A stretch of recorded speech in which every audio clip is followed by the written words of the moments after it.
26,000 শিক্ষক শিক্ষাকর্মীর চাকরি বাতিলের পর থেমেছিল সারপ্লাস ট্রান্সফার, কিন্তু আবারও শুরু হচ্ছে সারপ্লাস টিচার ট্রান্সফার। এ নিয়ে অলরেডি একটি লিস্ট যেটা রেকমেন্ডেশনের জন্য এসএসসিকে পাঠানো হয়েছে। কতজনকে পাঠানো হয়েছে, কীভাবে ট্রান্সফার প্রক্রিয়া চলছে, সমস্ত বিষয় জানতে চলুন বন্ধুরা এই ভিডিওটি ডিটেলস দেখে নেওয়া যাক।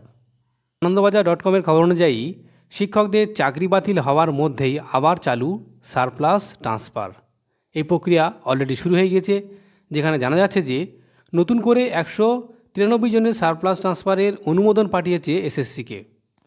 সারপ্লাস ট্রান্সফার মূলত ছাত্র শিক্ষক অনুপাতের ভারসাম্য বজায় রাখার জন্য শিক্ষা দপ্তর করে থাকে। এবারে আবার শুরু হলো 193 জনের সারপ্লাস টিচার ট্রান্সফার। আপনারা জানেন যে 26,000 চাকরি বাতিল মামলার পর এই ট্রান্সফার প্রক্রিয়া কিছুটা বিলম্বিত হয়েছিল, কিন্তু আবারও চলতি বছরে যে এপ্রিল মাসে সরকারের তরফে যে সারপ্লাস ট্রান্সফারের আওতাধীন বদলি প্রক্রিয়ার নির্দেশিকা ছিল সেটাও কিন্তু প্রত্যাহার করা হয়েছিল। এবার আবার সারপ্লাস ট্রান্সফার প্রক্রিয়া ফিরতে চলেছে। রাজ্য সরকার নতুন করে 193 জন শিক্ষকের নামে সারপ্লাস ট্রান্সফারের যে অনুমোদন পাঠিয়েছে এসএসসিকে, তবে এই বদলি এবার হবে জেলাভিত্তিক, এক জেলা থেকে অন্য জেলায় বদলি হবে না, এমনই খবর শিক্ষা দপ্তর সূত্রে। অর্থাৎ আগে যেটা হচ্ছিল যে এক ট্রান্সফার প্রক্রিয়া, যিনি ধরুন মালদাতে চাকরি করেন তাকে মুর্শিদাবাদে ট্রান্সফার করা হচ্ছিল, বা সাউথ চব্বিশ পরগনায় চাকরি করেন মুর্শিদাবাদে ট্রান্সফার করা হচ্ছিল, সেটা কিন্তু হবে না, এটা আবার জেলার মধ্যে হবে।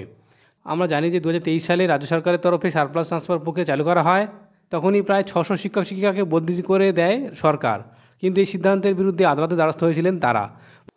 কিন্তু শিক্ষক মহলে একাংশের অভিযোগ ছিল যে প্রশাসনিক বদলি নামে দূরবর্তী স্থানে বদলি করে দেওয়া হচ্ছিল, এমনকি চিকিৎসাজনিত কারণে বদলির আবেদন খারিজ করা হয়েছিল অনেক শিক্ষক শিক্ষিকার। তাই তারা সরকারের কাছে আর্জি জানিয়েছিলেন জেলাভিত্তিক বদলি চালু করা হোক।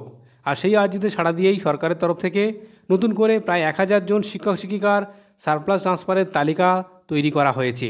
তার মধ্যে থেকে প্রথম দফায় 193 জনের এই বদলির সিদ্ধান্ত গ্রহণ করা হয়েছে। এ বিষয়ে বঙ্গীয় শিক্ষক ও শিক্ষাকর্মী সমিতির পক্ষ থেকে স্বপন মণ্ডল বলেন, সুপ্রিম কোর্টে সরকার যখন সারপ্লাস ট্রান্সফার নিয়ে মামলা জিতে গেল এবং কিছু লোক শিক্ষক সমাজকে বিপদের মধ্যে ফেলে দিল, তখন সঙ্গে সঙ্গে আমরা শিক্ষামন্ত্রীর কাছে আবেদন করেছিলাম সারপ্লাস ট্রান্সফার হোক, কিন্তু সেটা মানবিক হওয়া চাই। শিক্ষক শিক্ষিকারা বদলি চাইছেন, কিন্তু দূরে হলেই তারা আপত্তি উঠছে। সরকার এবার আমাদের আবেদন শুনেছে এবং জেলার মধ্যেই তাদের বদলি হবে।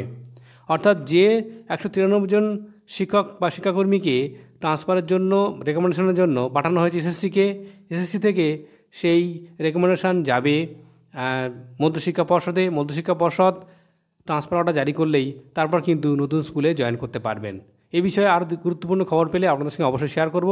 ধন্যবাদ।